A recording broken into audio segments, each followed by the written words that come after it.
Tila nagsasalita umano para kay Vice President Sara Duterte ang tagapagsalita ng Senate Impeachment Court ayon sa mga House Prosecutor.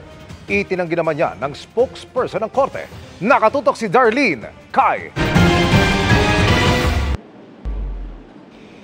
Imbis na magsalita para sa kampo ni Vice President Sara Duterte, dapat daw para sa Senate Impeachment Court lang nagsasalita si spokesperson Attorney Reggie Tonggol.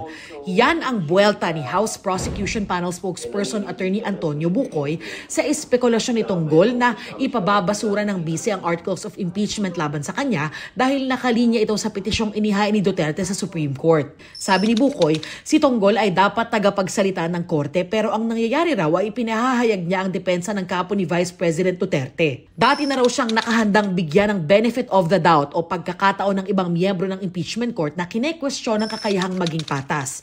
Pero taliwas daw dito ang ipinapakita ng mga pahayag ni Tonggol. Sang-ayon kay Bucoy si House spokesperson Princess Abante. Hindi po kami nangaaway. Siguro din, ang ating spokesperson, wag din magsalita bilang parang sa depensa. Do not speak for the defense. Speak for the impeachment court.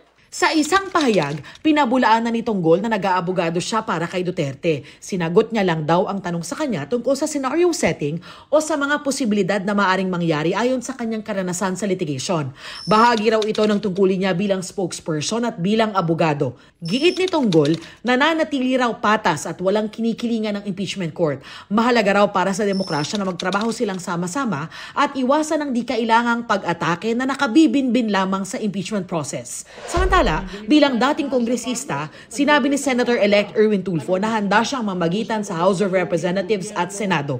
I'll talk to the House leadership siguro today or tomorrow to ceasefire na lang muna siguro para kasi mag-aaway, medyo hindi rin maganda tingnan, di ba? Nagbabangayan yung dalawang grupo, nagsisihan. So I might do that.